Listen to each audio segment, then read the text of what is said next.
स्वागत है आप सभी का। आपके साथ मैं हूं स्वप्निल और इस वक्त जब आप महारो राजस्थान का ये बुलेटिन देख रहे हैं, ब्रेकिंग न्यूज देखिए। गौहर चिश्ती पर इस वक्त भी शिकंजा कसता जा रहा है। गौहर चिश्ती की मजिस्ट्रेट के सामने पेशी हुई है। सीजेएम अजंता अग्रवाल के आवास पर गौहर को पेश किया गया। पनाह देने वाले मुनव्वर की भी पेशी हो रही है।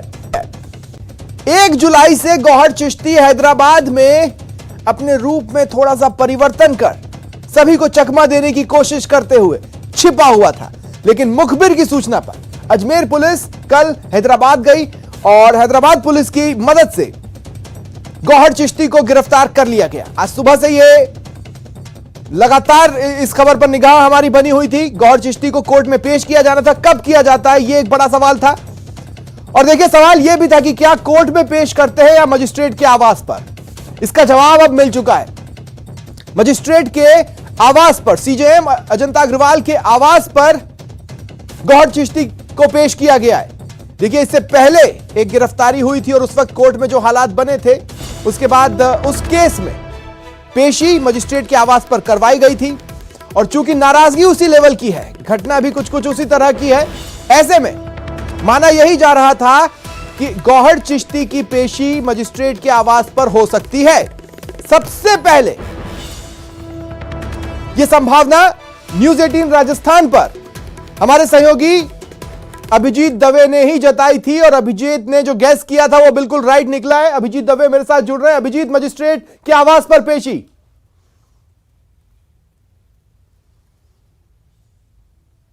देखिए बिल्कुल स्वप्निल, गौहर चिश्ती और उसका साथी मुनव्वर, जिसको हैदराबाद से कल देर रात 2 बजे अजमेर लाया गया था, कृष्णगंज थाने पर रखा था, वहां से अब सीजेएम अजंता अग्रवाल के आवास पर पेश करने की कवायद शुरू हो चुकी है। थाने से बख्तरबंद गाड़ी के जरिए दोनों ही आरोपियों को पुलिस जो है कड़े सुरक्षा घेरे में लेकर रवाना हो गई है। और चंद ही पलों में पुलिस लाइन एरिया में जो अजंता अग्रवाल सीजेएम का आवास है, वहां पर दोनों आरोपियों की पेशी की जाएगी दरगाह थाने की ओर से। और जैसा हमें बताया जा रहा है कि पुलिस की ओर से 10 दिन का रिमांड जो है वो दोनों का मांगा जाएगा, जिसके तहत ये तमाम जो प्रक्रिया है, जिसमें अनुसंधान के जो पॉइंट्स हैं, जो कॉशनरी पुलिस ने तैयार की है, गौहर चिश्ती से पूछताछ के जो पॉइंट्स तैयार किए गए, जिसमें न सिर्फ उसके विवादित नारे के पीछे के लॉजिक को समझने का, बल्कि साथ ही साथ उदयपुर में कन्हैयालाल साहू हत्याकांड से कनेक्शन, जो मुख्य आरोपी जो दोनों अरेस्ट हुए थे उनसे उनका कनेक्शन, और साथ ही साथ जो दावते इस्लामी और पीएफआई जैसे संगठन है उससे उसका किस तरह का कनेक्शन है, और कौन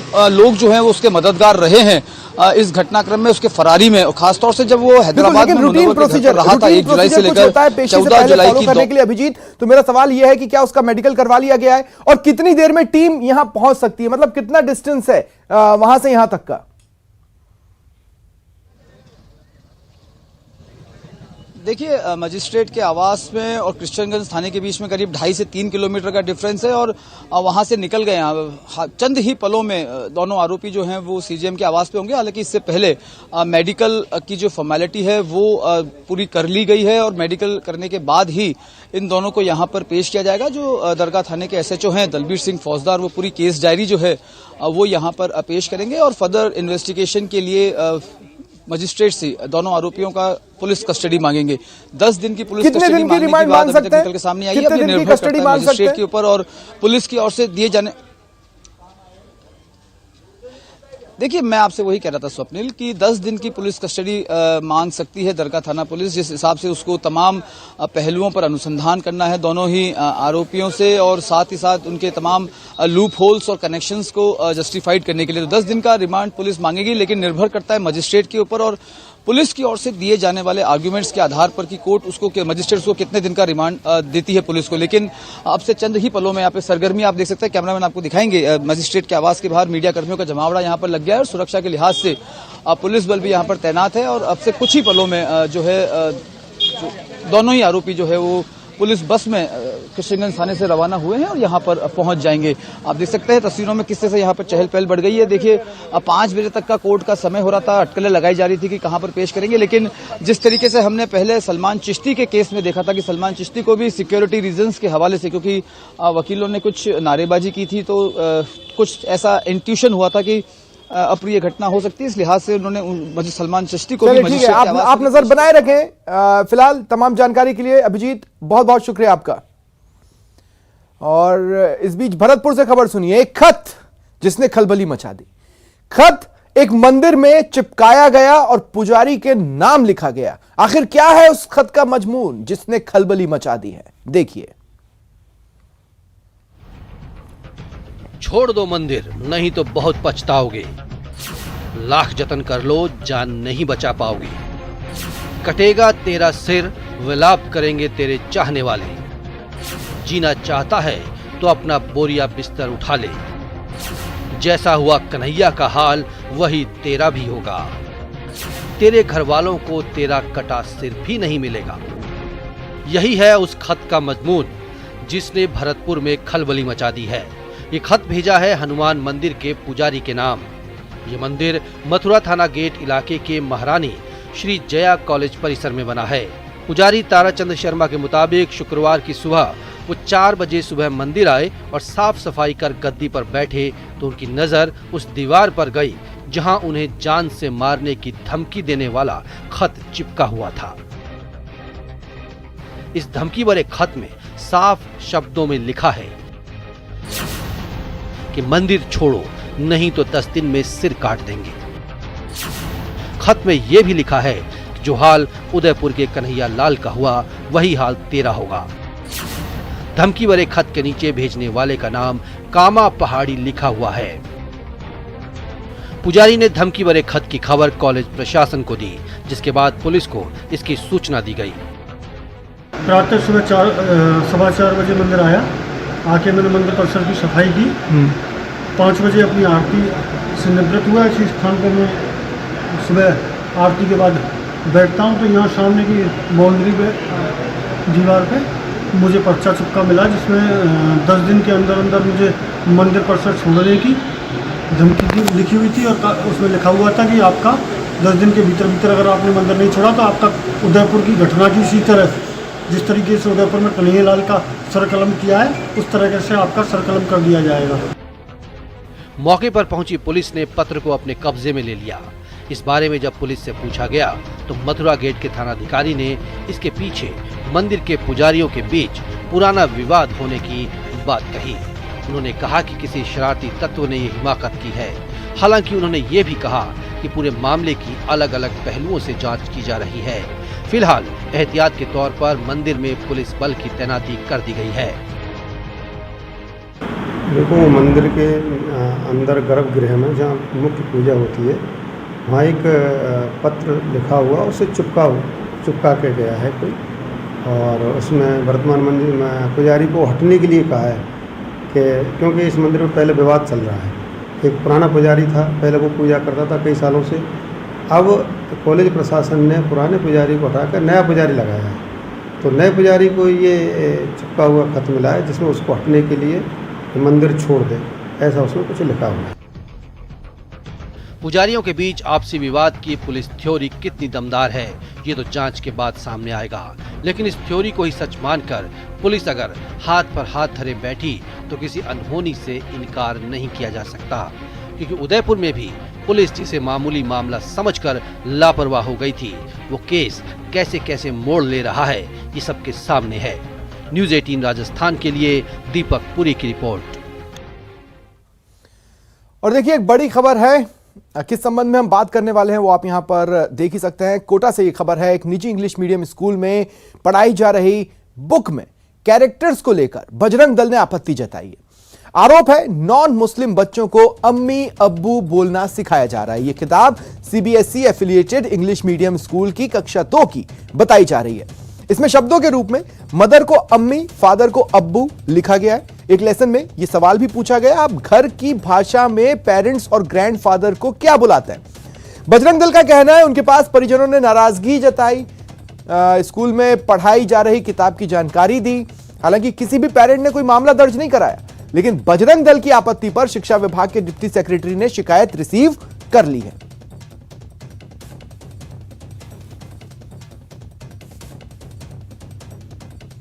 लिखा था I can not lift you up Shanu says अम्मी, और दूसरी लाइन में लिखा हुआ है you can not walk to school alone Shanu says अब्बू। तो इसमें नीचे लिखा हुआ है आपने नए शब्द क्या सीखे आज।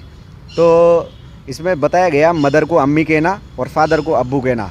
इस प्रकार से इस्लामीकरण नज़र आता है। ये सब एक तरीके से मुस्लिम तुष्टीकरण की नीति के तहत ही, और देखा जाए तो स्कूलों में मोटा कमीशन आता है और स्टेशनरी वालों के पास मोटा कमीशन आता है। तो इस तरीके से शिक्षा का इस्लामीकरण करना, इस प्रकार की तुष्टीकरण करना ये सरकार चाहती है।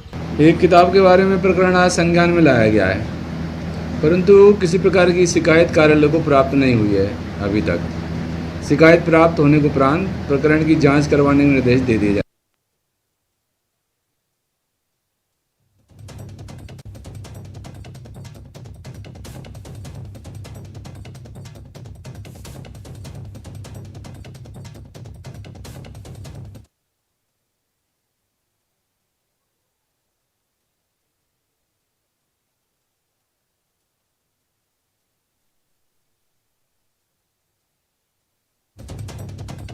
हिंदुओं के खिलाफ एक तरह का अभियान तेज हुआ है। अमेरिका की रटगर्स यूनिवर्सिटी और एनसीआरआई के शोधकर्ताओं ने अपनी लेटेस्ट स्टडी में कहा कि सोशल मीडिया पर हिंदू विरोधी दुष्प्रचार अप्रत्याशित रूप से बढ़ा है। सोशल मीडिया के अलग अलग प्लेटफॉर्म्स पर हिंदुओं के खिलाफ अभियान चलाया जा रहा है। एनसीआरआई और रटगर्स यूनिवर्सिटी ने anti Hindu disinformation a case study of Hindu phobia on social media नाम से यह रिसर्च की है। शोधकर्ताओं ने सोशल मीडिया प्लेटफॉर्म्स पर जनवरी 2019 से जून 2022 तक के डेटा का विश्लेषण किया है। स्टडी के मुताबिक आतंकी इस्लामी वेब नेटवर्क दुनिया भर में हिंदुओं के खिलाफ जहर उगल रहे हैं। इसमें हिंदुओं के खिलाफ अभद्र भाषा से लेकर हिंसा तक पूरा अभियान चल रहा है।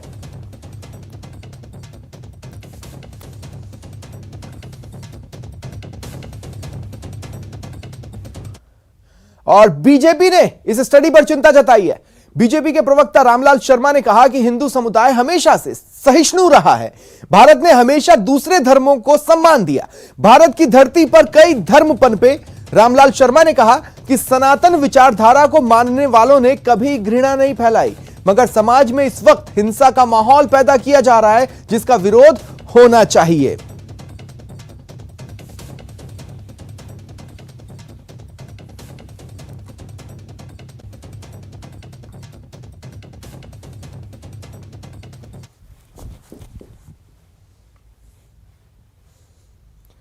एनसीआरआई और रटगर्स यूनिवर्सिटी की रिपोर्ट पर कैबिनेट मंत्री प्रताप सिंह खाचरियावास ने कहा कि अब समय आ गया है, ऐसे मुद्दों पर प्रधानमंत्री सर्वदलीय बैठक बुलाएं।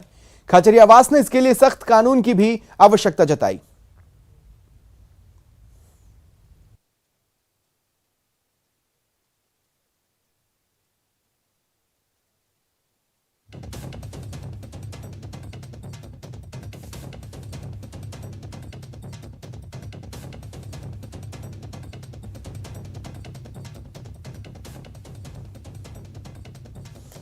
और देखिए, प्रताप सिंह खाचरियावास ने एक सजेशन भी दिया है।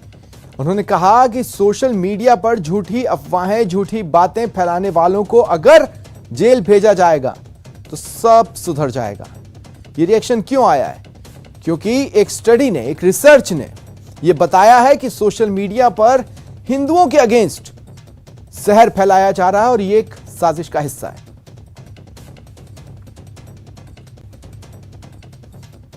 और भाजपा के राष्ट्रीय प्रवक्ता आरपी सिंह ने कहा कि सोची समझी रणनीति के तहत इस्लामिक कट्टरवाद को बढ़ावा देने वाले लोगों का प्रयास है कि नए जिहादी इकट्ठा कर सकें, अपने साथ चला सकें।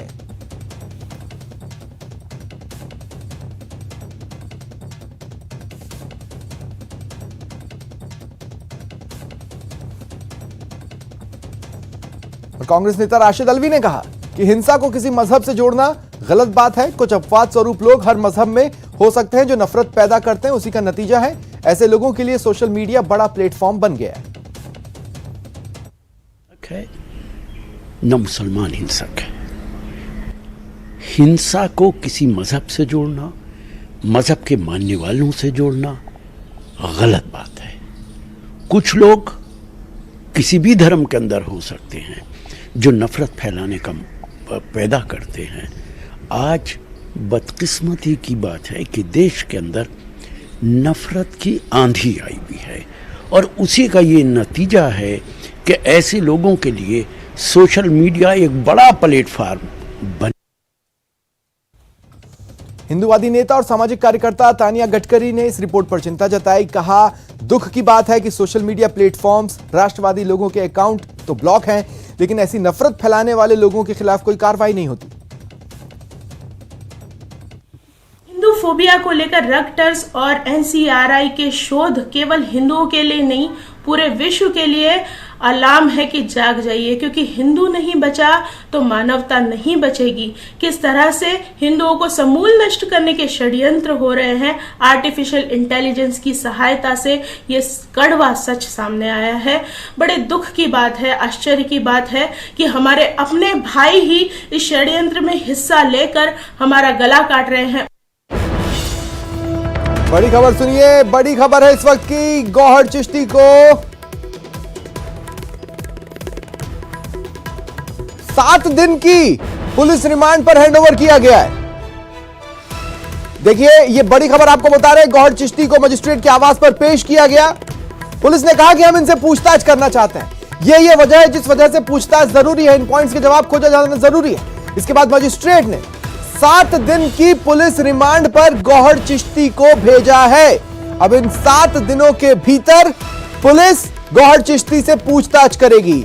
एक अच्छा खासा क्वेश्चनेयर पहले से ही तैयार है गौहर चिश्ती से पूछने के लिए, और उस क्वेश्चनेयर के जवाब गौहर चिश्ती को देने हैं। उसका जो साथी है मुनव्वर, उसे जरूर जमानत दी गई है। देखिए, ये बड़ी खबर आपको बता रहा है। तस्वीरें देखिए आप अपने टीवी स्क्रीन पर। पेशी हो चुकी है, वापस उसे मजिस्ट्रेट की आवाज से बाहर लाया गया है और पुलिस की बख्तरबंद गाड़ी में उसे बैठा दिया गया है। अब यही गाड़ी उसे लेकर रवाना होगी और फिर पुलिस उससे पूछताछ करेगी। यह बड़ी खबर आपको बता रहा है। गौहर चिश्ती की कड़ी सुरक्षा व्यवस्था के बीच मजिस्ट्रेट के आवास पर पेशी हुई। उसके साथ ही उसके पनाह देने वाले मुनव्वर को भी जज के सामने पेश किया गया। मुनव्वर को जमानत मिल गई है, लेकिन गौहर चिश्ती, पुलिस ने उसकी रिमांड मांगी थी 7 दिन की पुलिस रिमांड पर। अब गौहर चिश्ती रहेगा, तो उस पर शिकंजा कस रहा है। हैदराबाद में फरारी काट रहा था, चेहरा बदल कर रहने की कोशिश की थी। उसने अपने बाल कटवा लिए हैं, उसने अपनी दाढ़ी ट्रिम कर लिया। आप तस्वीरों में देख सकते हैं। उसकी मंशा थी कि कोई उसे पहचान न ले, लेकिन पहचाना गया। मुखबिर ने सूचना दी, अजमेर पुलिस हैदराबाद गई। हैदराबाद पुलिस की मदद से उसे गिरफ्तार किया गया और आज पेशी हुई।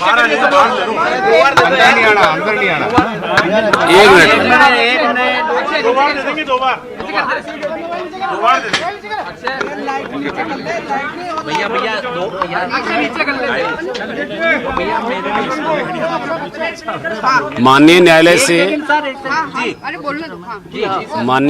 से 10 दिन का पीसी रिमांड चाहा था अनुसंधान के लिए। श्रीमान द्वारा 22 तारीख तक पीसी रिमांड स्वीकृत किया है। विस्तृत अनुसंधान करने के लिए रिमांड चाहा है। सभी बिंदुओं पर अनुसंधान करेंगे। दोनों को दिया क्या सर? नहीं, एक के लिए। अब मुनव्वर के लिए क्या कार्रवाई की मांग है? मुनव्वर ने मुलजिम को शरण दी थी। शरण की जो विधि अनुसार धाराएं हैं, उनके अनुसार उसको जमानत दी गई है। उससे अनुसंधान लेकिन जारी रहेगा। मुनव्वर को जमानत, मुनव्वर वापस हैदराबाद जाएगा कि यहाँ ही रखा जाएगा? ये इस बारे में मैं नहीं कह सकता। कब पेश किया जाएगा? मुनव्वर को पेश नहीं करना है, जमानती अपराध था, जमानत दी गई है। 22 तारीख तक पीसी दिया है। कितने दिन का मांगा था सर? 10 दिन का मांगा था।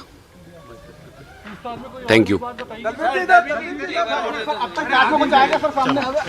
देखिए, पुलिस चाहती थी कि 10 दिन की पुलिस कस्टडी में गौहर चिश्ती को सौंपा जाए, और यही अपील कोर्ट में की भी गई, मजिस्ट्रेट के सामने की भी। लेकिन कोर्ट ने डिसाइड किया कि फिलहाल 7 दिन की पीसी पर इसे भेजा जाएगा, यानी पुलिस कस्टडी। रिमांड पर रहेगा गौहर चिश्ती और इस दौरान पुलिस की टीमें गौहर चिश्ती से पूछताछ करेगी। देखिए, जिस तरह से एफआईआर हुई है और जिस तरह से ये पूरा मामला है, इसका टेक्निकल पहलू समझ लीजिए। अभी इसमें एनआईए का इन्वॉल्वमेंट नहीं है, क्योंकि ये Gauhar Chishti versus state of Rajasthan है, और ऐसे में पुलिस इस मामले की जांच कर रही है। कल को कोई कनेक्शन निकलता है तो एनआईए भी इसमें इन्वॉल्व हो सकती है, लेकिन फिलहाल एनआईए का इन्वॉल्वमेंट नहीं है। फैक्ट्स के बारे में अभी बताना उचित है। ठीक है, अब आप लोग पीछे हो जाओ। अब आप लोग पीछे हो जाओ। और सहयोगी अभिजीत इस वक्त मेरे साथ जुड़ रहे हैं। अभिजीत, 10 दिन की रिमांड मांगी गई लेकिन 7 दिन की पुलिस कस्टडी में उसे भेजा गया है। तो स्वप्निल, बड़ी खबर है। देखिए, जो विवादित नारे का मुख्य आरोपी था गौहर चिश्ती, उसे सीजेएम आवास पर अब से कुछ देर पहले पेश किया गया था कड़े सुरक्षा घेरे में, और दरगाह थाना पुलिस ने अग्रिम अनुसंधान के लिए मजिस्ट्रेट से 10 दिन के पुलिस रिमांड की अपील की थी, लेकिन मजिस्ट्रेट अजंता अग्रवाल ने 7 दिन का पुलिस कस्टडी गौहर चिश्ती पर को भेजा है दरगाह थाने पर। 15 जुलाई, आज 15 जुलाई है, 22 जुलाई तक पुलिस कस्टडी में रहेगा गौहर चिश्ती। और मुनव्वर, जिस पर यह आरोप था कि उसने गौहर चिश्ती को शरण दी थी, तो उसके खिलाफ जो है जो मुकदमा बना था उसमें धारा 22 के तहत उसमें उसको जमानत दे दी गई है। लेकिन गौहर चिश्ती 7 दिन तक पुलिस कस्टडी में रहेगा और इन 7 दिनों में दरगाह थाना पुलिस जो है उससे तफसील से अनुसंधान करेगी इन तमाम पहलुओं पर जो लगातार चर्चाओं में निकल के सामने आ रहे हैं कि विवादित नारा दिए जाने के पीछे उसकी क्या मंशा थी, क्या कहां से प्रोवोकिंग थी, कौन कौन लोग उसके संपर्क में थे। फरारी जब उसने अजमेर से शुरू की तो कौन उसके मददगार थे, किन किन लोगों के संपर्क में था, खासतौर से कन्हैयालाल साहू हत्याकांड में, क्योंकि 17 जून को यहाँ से विवादित नारा दिया गया, 20 जून को उदयपुर में विवादित नारा दिया गया और फिर 28 जून को ये पूरी घटनाक्रम सामने आई। तो जो कड़ी से कड़ी जोड़ने की कवायद है इस पूरे एक्सरसाइज में, उसमें गौहर चिश्ती का जो अब 7 दिन का पुलिस रिमांड है, ये बहुत महत्वपूर्ण रहने वाला है। इसमें तमाम पहलुओं की अब पड़ताल जो है, अनुसंधान करिए, एक लंबी फहरिस्त सवालों की अब पुलिस की ओर से तैयार की गई है, जो अगले 7 दिन तक इन सवालों का सामना जो है वो गौहर चिश्ती को करना पड़ेगा और उसके जवाब वो पुलिस को देगा और पुलिस उसमें अपने आगे के अनुसंधान को जारी करेगी। लेकिन गौहर चिश्ती को 7 दिन का पुलिस रिमांड जो है वो सीजेएम अजंता अग्रवाल ने सौंपा है दरगाह थाना पुलिस को, और यहाँ से दरगाह थाना पुलिस उसको अपनी कस्टडी में लेकर अब ले गई। अब से पहले तक कल रात 2 बजे से लेकर आज शाम तक वो क्रिश्चियनगंज थाना पुलिस लेकिन अभिजीत देखिए, सुनवाई और जब रिमांड मांगा जाता है उसके अगर टेक्निकल पक्ष में जाएं तो अमूमन पुलिस या जो भी एजेंसी है जो किसी की पेशी करवाती है वो बताती है कि भाई ये दायरा है, इतनी जांच हो चुकी है, इतनी जांच करना अभी और बाकी है, और इस लिहाज से दिन की संख्या बताती है और उस पर बल देती है। अगर कोर्ट ने नहीं माना, इसका मतलब है कि एक वेकअप कॉल है पुलिस के लिए भी कि अपनी बातों को, अपने सबूतों को, अपने सवालों को और पुख्ता बनाए। देखिए, कुछ हद तक आपकी बात जायज है स्वप्निल, लेकिन मैक्सिमम 14 डेज का पुलिस कस्टडी दिया जाता रहा है और जो इन्वेस्टिगेशन एजेंसीज हैं उनकी मॉडस ऑपरेंडी रही है, वो टुकड़ों में पुलिस कस्टडी लेती है ताकि जिस अवधि के पुलिस रिमांड मिलता है उस अवधि में जो चीजें डेवलप होकर निकल के सामने आती है उसमें और किन फर्दर चीजों की जरूरत होती है उसका एडिशनल रिमांड वो बाद में मांगा करती है। 14 डेज का मैक्सिमम होता है, कभी भी 14 दिन की कंटिन्यूअस पुलिस कस्टडी जो है वो रेयरेस्ट ऑफ रेयर केस में मिलती है। सेम इन दिस केस, इस केस में भी यही हुआ है। पुलिस का जो प्राइमा जांच का केंद्र है वो यही है कि गौहर चिश्ती ने जो विवादित नारा दिया था उसके पीछे कौन प्रोवोकिंग लोग हैं, जिनके संपर्क में वो रहा था, कहां वो फरारी के दौरान रहा, कौन लोग उसके स्थानीय मददगार थे। उसके अलावा उदयपुर में जो हत्याकांड के 2 मुख्य आरोपी थे उनसे उनका क्या लिंकअप है, कुछ फाइनेंशियल ट्रांजैक्शंस की भी बातें निकल के सामने आ रही। तो उन तमाम चीजों को एग्जीक्यूट करने के लिए, उसको इंटरोगेट करने के लिए अगर हम पुलिस ने 10 दिन का रिमांड मांगा था, लेकिन कोर्ट ने कहा कि फिलहाल आप 7 दिन का रिमांड लीजिए, 7 दिन में आप जो भी तफ्तीश करते हैं वो अपडेट फॉलोअप जो है वो 7 दिन के बाद यानी कि 22 जुलाई को कोर्ट के समक्ष पेश कीजिए। जरूरत महसूस होगी तो कोर्ट आपको और एक्सटेंडेड रिमांड देगा, लेकिन फिलहाल 7 दिन के रिमांड पर गौहर चिश्ती को दरगाह थाना पुलिस के हवाले किया गया है। 10 दिन के लिहाज से लाइन ऑफ एक्शन और क्वेश्चनियर ऑलरेडी तैयार था, अब अपने क्वेश्चनियर को एक बार और कॉम्पैक्ट बनाकर रीस्ट्रक्चर्ड प्लान के साथ इससे पूछताछ की जाएगी। देखिए, इसमें कोई दो राय नहीं है कि अगर 7 दिन का रिमांड कोर्ट ने दिया है तो कोर्ट ने भी इस बात को माना है कि गौहर चिश्ती से एक डिटेल इन्वेस्टिगेशन, डिटेल इंट्रोगेशन की जरूरत है। उन तमाम हालातों में, उन तमाम परिस्थितियों में जो उसके विवादित बयान दिए जाने के बाद उत्पन्न हुए थे, खासतौर से राजस्थान और अजमेर, उदयपुर जिलों में, तो इस लिहाज से कोर्ट ने भी इस मामले की सेंसिटिविटी को, इस मामले की गंभीरता को समझा है। इस लिहाज से 7 दिन का रिमांड गौहर चिश्ती को दिया है ताकि पुलिस जो है तफसील से उन तमाम पहलुओं को टच कर सके, उन तमाम छुपे हुए एजेंडास को बाहर निकाल के ला सके कि आखिरकार गौहर चिश्ती की मनोस्थिति क्या थी, उसके पीछे कोई सोची समझी बात है या उसके पीछे और कोई लोग जुड़े हुए हैं या उसके और कोई ऐसे लूप होल्स हैं जहां से इस चीज को और ज्यादा एक्सट्रैक्ट किया जा सकता है। इन तमाम पहलुओं को देखते हुए उसको 7 दिन का रिमांड पर सौंपा है और इन 7 दिनों के अंदर पुलिस ने एक अच्छी लंबी सवालों की सूची तैयार की है। उन सवालों का सामना अगले 7 दिन तक गौहर चिश्ती करेगा और मीनवाइल इस बात की भी संभावना जताई जा रही है कि उसके कॉल डिटेल्स की जांच पुलिस करेगी। साथ ही साथ जो उसकी फरारी का जो रूट चार्ट रहा है, उस रूट चार्ट के दौरान कहीं कोई और बीच में स्टेशन होल्ड तो नहीं आया है। उन तमाम पहलुओं की पड़ताल जो है वो दरगाह थाना पुलिस इन 7 दिन के रिमांड के दौरान करेगी। मैं आपसे पूछना चाहता हूं अभिजीत, अमूमन इस मामलों में, इस तरह के मामलों में जो भी पर्सन है उसका एक कैरिकेचर कोर्ट के सामने रखा जाता है, जिसमें उसके इतिहास के बारे में भी थोड़ा बहुत अगर कुछ है संदिग्ध तो वो बताया जाता है। इसके और उससे भी बल मिलता है जितने दिन की रिमांड मांगी जाती है। ये तो हुआ पॉइंट नंबर 1। और पॉइंट नंबर 2 ये है कि और भी चीजें जहां तक ये मामला जा सकता है, हमें ऐसा लगता है वाली बातें भी होती हैं। अब जब पीएफआई कनेक्शन की बात हो रही है और इसका पूर्व में वो सीआरपीएफ वाला एक प्रकरण रहा है जिसमें से शक की बिना पर छोड़ा गया था, सबूतों के अभाव में छोड़ा गया था, वो डिटेन था। क्या इन चीजों को भी कोर्ट के समक्ष रखा गया? देखिए, जाहिर तौर पर मैक्सिमम पुलिस कस्टडी की मांग जो है वो जांच एजेंसियों की ओर से की जाती है। और जैसा आपने कहा कि जो इसका ट्रैक रिकॉर्ड रहा है साल 2020 में, जिस तरीके से इसको सीआरपीएफ बिल्डिंग का सस्पेक्टेड वीडियो बनाते हुए इंटेलिजेंस एजेंसीज ने पकड़ा था, हालांकि बाद में लैक ऑफ एविडेंस के चलते उसे छोड़ दिया गया था। लेकिन अब 2 साल बाद जब एक बहुत सेंसेशनल डिस्प्यूटेड स्टेटमेंट के जरिए वापस से ये जांच एजेंसियों के घेरे में आया है, तो जाहिर तौर पर जो है पुराने गड़े मुर्दे उखड़ने की संभावनाएं बहुत रहती है। और जाहिर तौर पर इसके खिलाफ ये सीआरपीएफ के केस के अलावा 2 से 3 मुकदमे और भी दर्ज है। हालांकि वो किस आपराधिक प्रवृत्ति के हैं ये भी खुलासा नहीं हुआ है, लेकिन मारपीट के, डिस्प्यूटेड केस के मामले, अवैध कब्जा करने के मामले इसके सामने रहे हैं। तो उन तमाम पहलुओं को ध्यान में रखते हुए जो है पुलिस अब आगे अनुसंधान करेगी। शुक्रिया अभिजीत तमाम जानकारी के लिए। आप नजर बनाए रखें और रुकते हैं एक ब्रेक के लिए।